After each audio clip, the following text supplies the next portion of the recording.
On scene, we use these pieces of wood here. We call them cribbing. They're used to stabilize the vehicle, so any kind of rocking or anything that we do of the vehicle doesn't compromise the patient's spinal cord. Because there's always a risk for a spinal cord injury. That's one of our biggest concerns, obviously, when you're involved in a crash.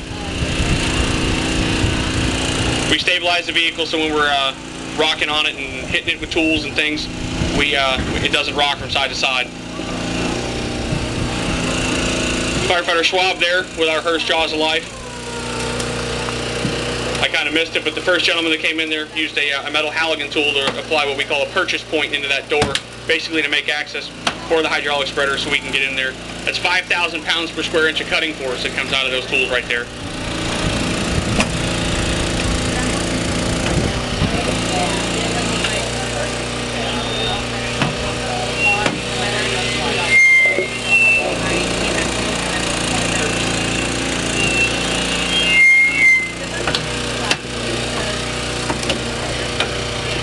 As you can see, Firefighter Schwab is the one operating the tool. Sorry to mess your name up, buddy. I'm thinking too fast. He's got one more fireman behind him that's assisting him in stabilizing that tool. Firefighter Sherman with the red gloves on is basically directing the extrication operation. And Lieutenant Tom Malonis is posing as our safety officer. We have a safety officer at any time we're doing any sort of a hazardous evolution like this on the street that kind of walks around and oversees what everybody's doing. That person can stop the evolution at any time if he sees any kind of a safety concern.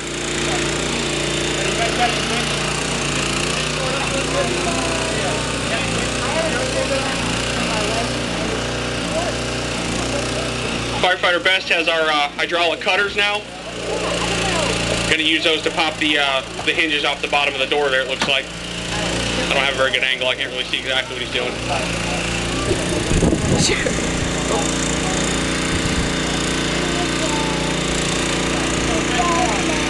I can tell you that typically we like to try and have this done in under 10 minutes. Obviously, it's going to take a little longer for you. We're trying to be a little bit slower and methodical and let everybody be able to see inside of what we're doing.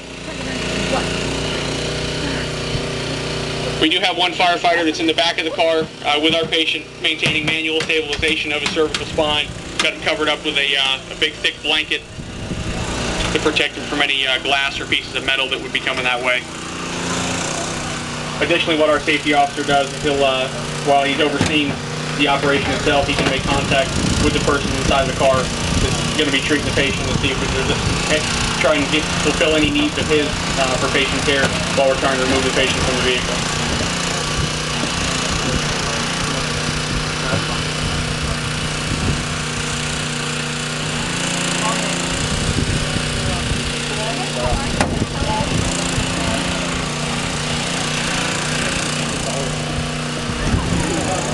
Another thing that we would have done when we first found this vehicle is once we got all the cribbing under the vehicle to stabilize it, we would have deflated the tires. That way the vehicle would set down on top of the wood and it wouldn't move anywhere at that point. We didn't want to do that for ease of removing this car from the church when we were done cutting it up.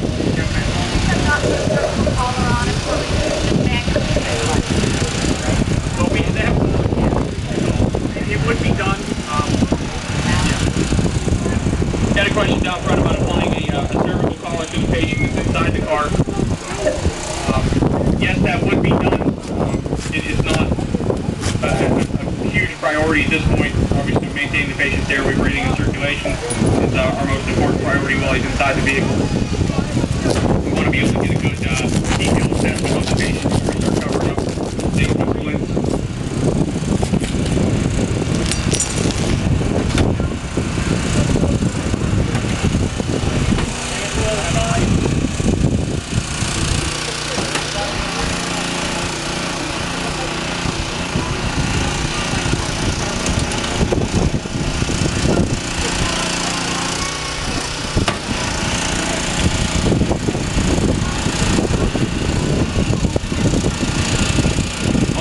All the patient care operations would be going on simultaneously with the patient. We'd be able to get IVs started, oxygen would be going to the patient. We could perform any kind of advanced care inside that car, provided we have actual space to get people in there.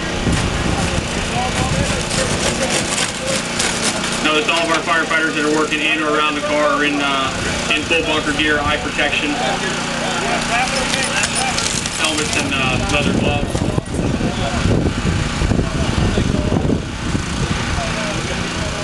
What they're working on now is removing the roof. Removing the roof will allow the best access to the patient. It's actually one of the fastest things we can do to get a patient out is to take the roof right off the car. We can just take the patient right off the top that way with a long spine board.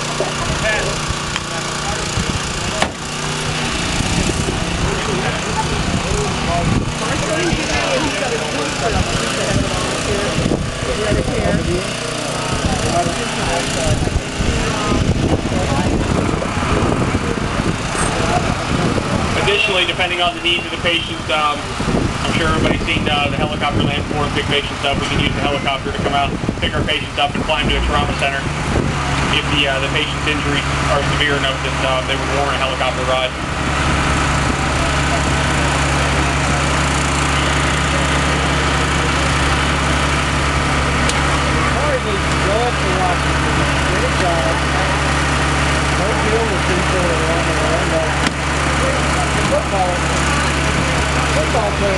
As you can see, 5,000 PSI cutting power, we can pretty much cut and do anything we want. It'll go right through the metal right there, like 4 volts.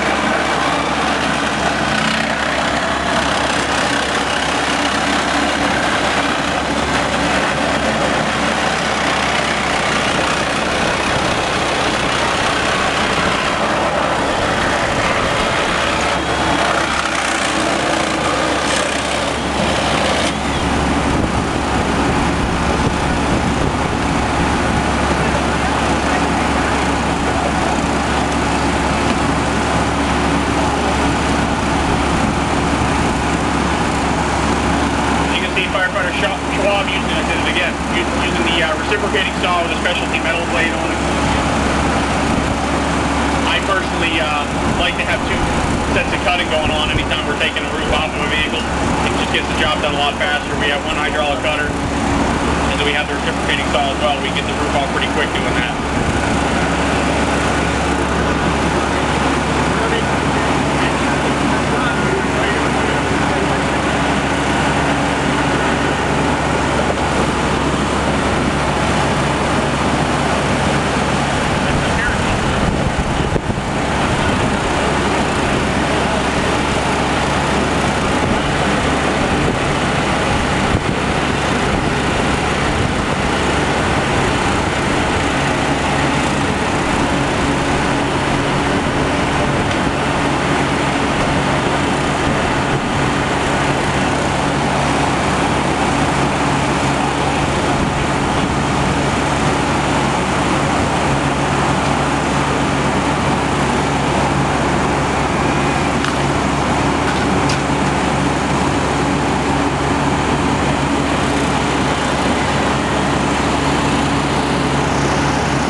Our safety officer, Lieutenant Tabalone, has brought over a plexiglass shield that we keep on both of our ladder truck also has extrication equipment on it. We have those plexiglass shields that we'll put between the patient and the vehicle when we're doing cutting or anything. It keeps metal in the patient.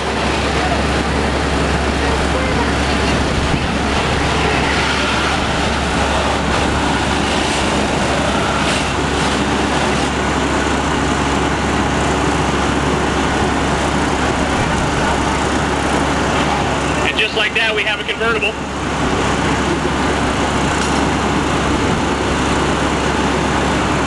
And you can see how much easier it is to access the patient for us now. We can pretty much get in there and do whatever we have to do. A lot of times patients get in bad crashes, the dashboard and the vehicle pretty much collapses around you. There's any amount of vehicle damage that can be done to the vehicle depending on what you hit, or what hit you for that matter. They're throwing that blanket up over top of the windshield there to protect from shards of glass when they get the patient out. Paramedic Stoneberg on the other side has a long spine board and the rigid cervical collar that we were talking about earlier, put around the patient's neck to maintain his C-spine.